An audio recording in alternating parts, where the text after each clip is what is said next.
Hey, can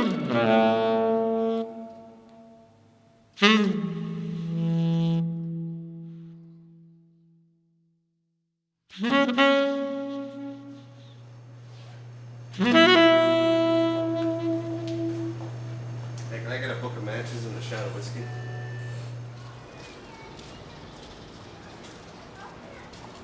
So tell me about this party, dude. Well, it started off pretty lame.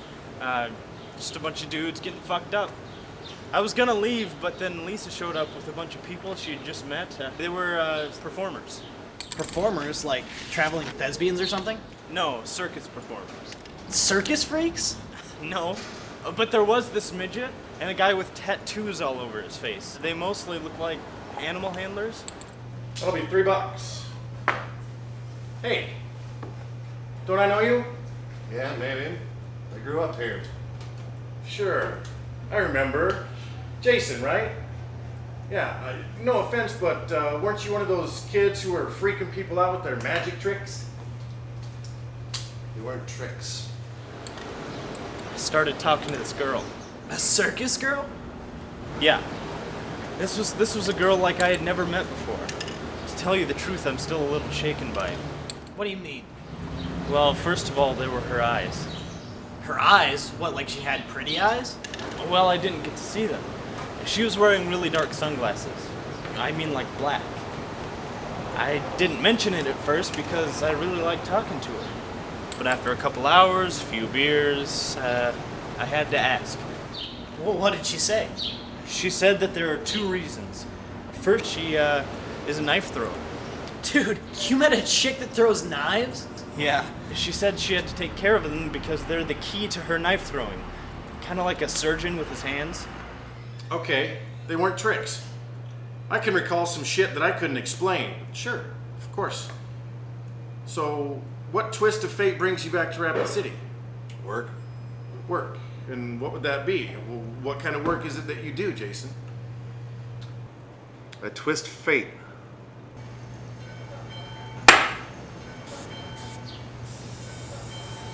So she wears these glasses so she can throw knives at people?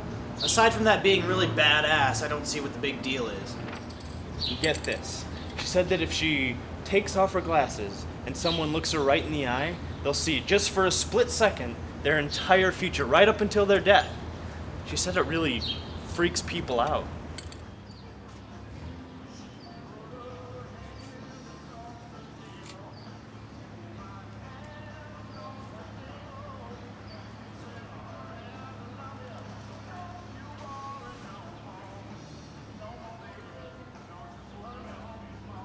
Tell me you got her to take off the glasses. She wouldn't do it. Fuck you, dude. This is bullshit.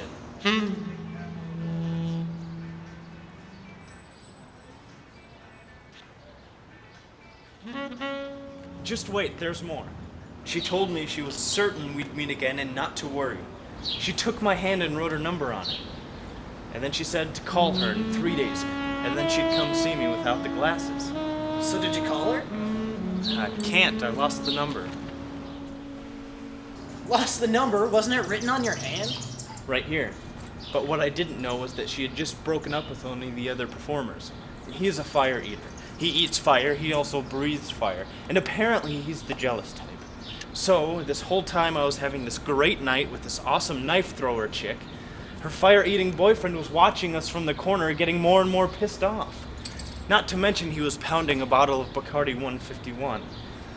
He was just sitting there getting lit and mumbling to himself about how he was going to kill me. I, of course, didn't remember any of this, and I heard about it after I got pulled out of the pool. Pool? What the fuck? Whose pool? What pool? We were at some place Dave was house sitting for a week. It's got a kick-ass pool, attached hot tub, and sauna and everything.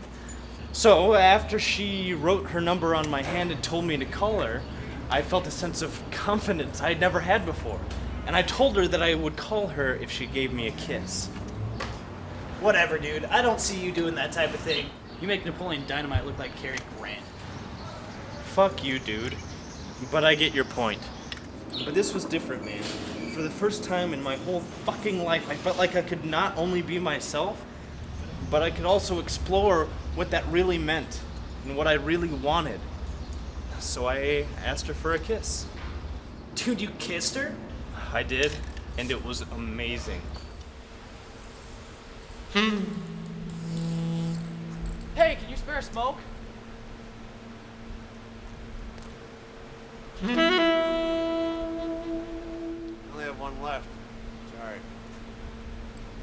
Apparently, the kiss was a snapping point for her ex-boyfriend, Fire Breather, and he stormed over to us and pushed me away from her. Then he got out his lighter and breathed a fucking fireball right into my chest. Bullshit. Yeah. Luckily, the pool was right there, so I jumped in. More like I ran around screaming in a circle and then tripped and fell in. As I executed this amazing stunt, I clipped the back of my head on the edge of the deck. They had to drag me out and do CPR and everything. By the time I came to, the girl was gone. Well, where did the fire breather run off to? Nowhere. I'm sure he would have liked to, but he won't be running anywhere for a while. The girl was so pissed after he lit me on fire that she threw a screwdriver into his kneecap. Apparently she grabbed it and planted it right in his knee. I guess she took off before the cops showed up. So I guess the number washed off in the pool then. Unfortunately, What's up? You do good work. thanks. You got an extra smoke?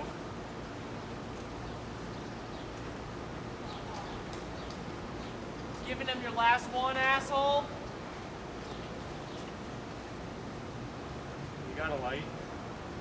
Sure.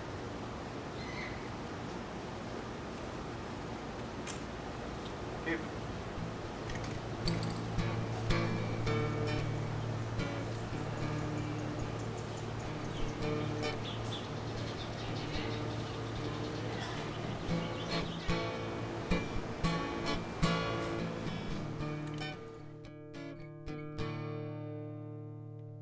Dude, you're dying. I just healed, man.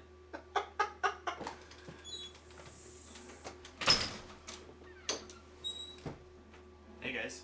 Hey.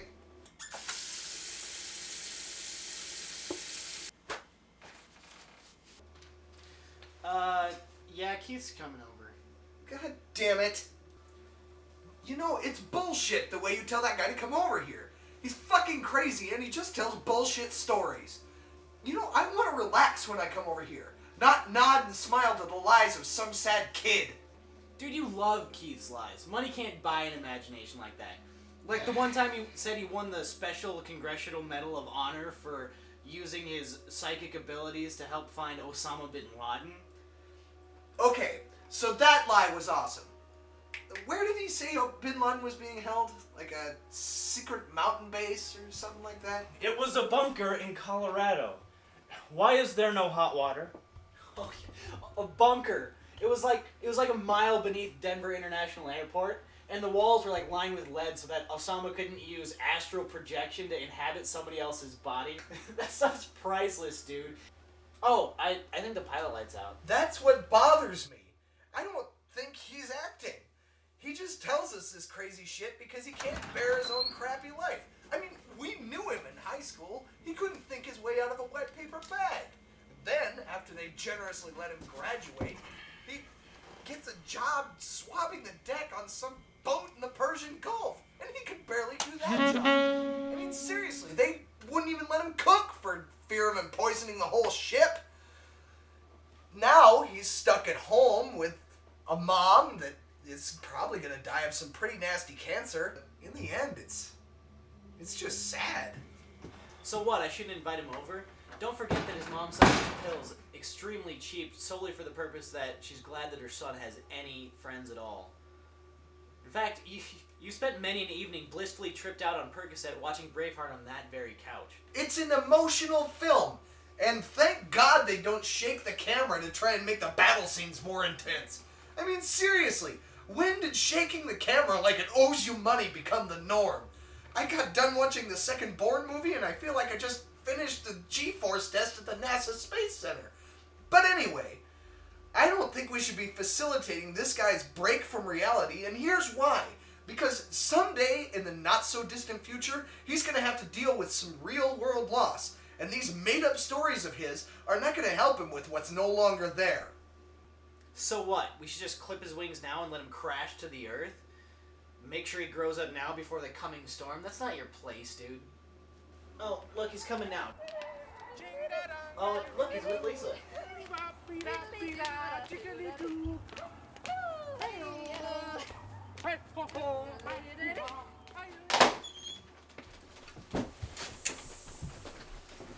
Hey guys. Hey, Lisa.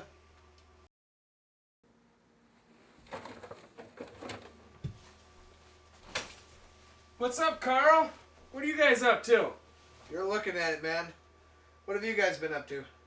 Fuck, I just woke up.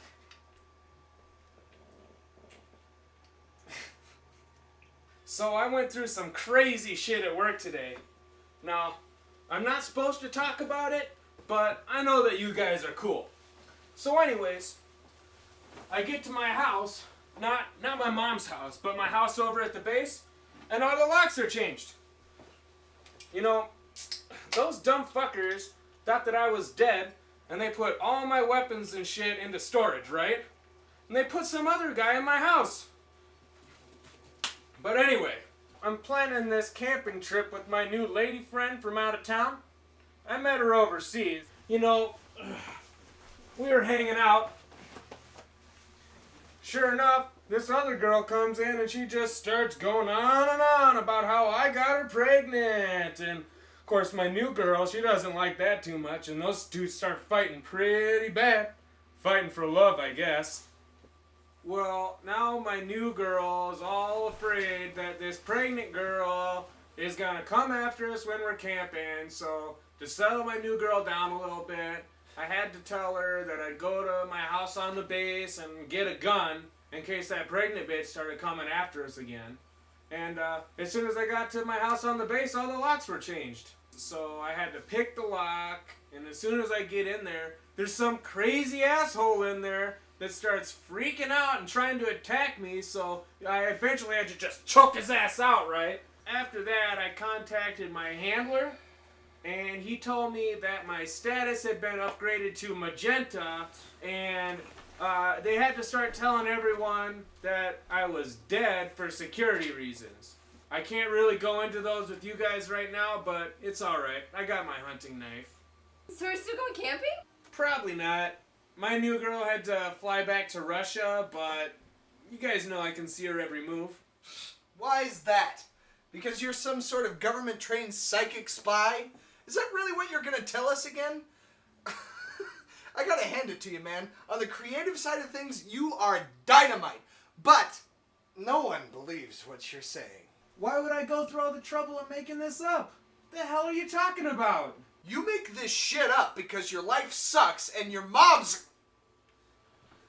Look, Keith, you're telling me you can see things with your mind? Well, yeah. I told you guys that before. That's part of my job. Okay, fine. Then can you look at something for me? Oh, come on, man. Like a test? You know I can't do that. It's just one small little thing. Can you tell me the number on the inside of these matches?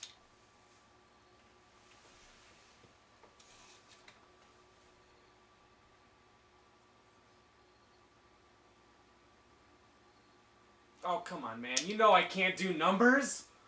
If I could do numbers, I'd be rich off the lotto by now. No, you can't see the numbers because you have no special powers. Okay, I can't tell you the number, but I can tell you the name of the person who will pick up the phone when you call that number. Then tell me.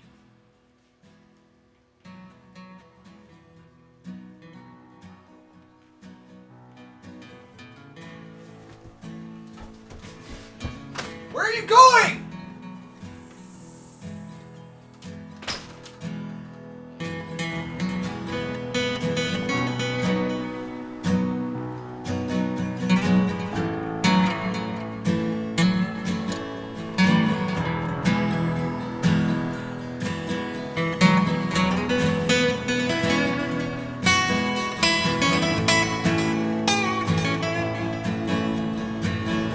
Hello? Grace? say, nice move with that screwdriver.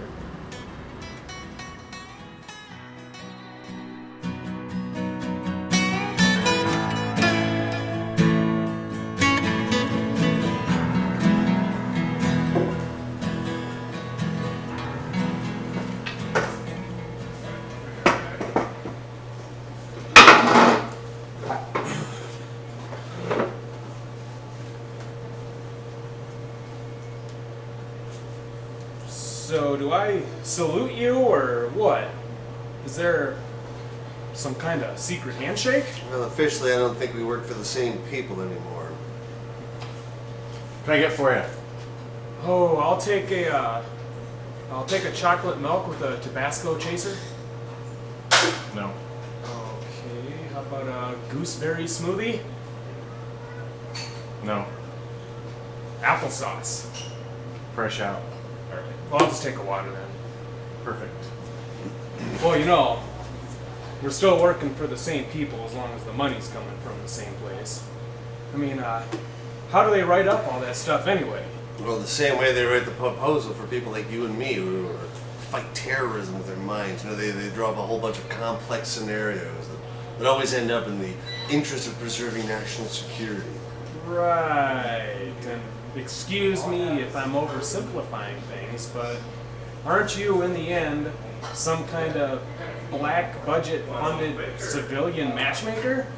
I mean, how does that relate to national security? Didn't they send you here to hook up some art prodigy with a circus freak or something like that? Look, I don't write this shit up, alright? I don't know either way. But to tell you the truth, since I started this, I've spent quite a bit of time thinking about, you know, what kind of difference it would make if we spent a little more time in the smaller human pursuits. And what, if any, conclusions have you come to? Well, Thank you. we spend $80 billion a year trying to back engineer a recovered spacecraft that slipped through time. I mean, you and I both know that in 10 years' time we'll be building this craft. We can prove this. We spend $100 million a year trying to separate the human soul from the human body and then finding a way to encapsulate it. Well, I can't even imagine the horrible implications of the weaponized use of such a thing. Yeah, I heard about that too. You see, I know this guy who said that he saw them testing it on dogs, but that dude lies about everything. We're funding some crazy shit. I mean, so what if some hard-up academic that can't get a date, you know, writes this little project into the budget that uses our honed abilities to hook people up? I mean, maybe I was sent here for a reason, and maybe I wasn't. Look, what you and I both know is that we do what we're trained to do because we don't know how to do anything else. You've gone soft, St. Valentine. You know, our country's just lucky it had some soldiers like me doing all the real work. Yeah, right. Well, what, they found you through an aptitude test disguised as a video game? That game was fucking hard. There was all kinds of shit going on. Yeah, I'm sure it was. But you know what? Look, it's been a real pleasure. And it really has. But I'm sure there's another town that I need to be rolling into. Well, you know what you should really do? Is get the dateless nerds back at headquarters to start writing in some money for a reality TV show that you could be the host of. Yeah, well, like The Rock of Love or The Bachelor. Something like that. Look, those are all terrible people anyway, alright? Besides, you would make a much better host. You could call it, well, For the Love of Keith. How about Keith's mom's living room of love? Yeah, Huh? Beauty and the Keith. You might be onto something. Yeah, well, here's to hoping, huh?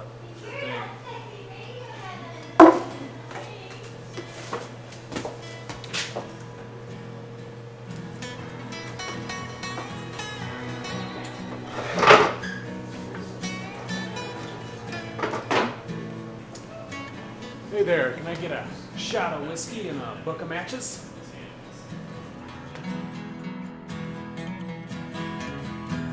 The sun was in your eyes, and that's why you missed it. The high fly ball.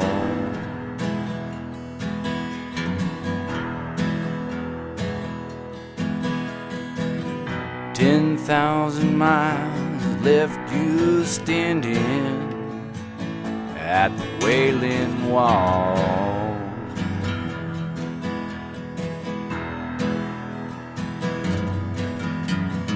Run and run and run, keep from sinking the old 8-ball.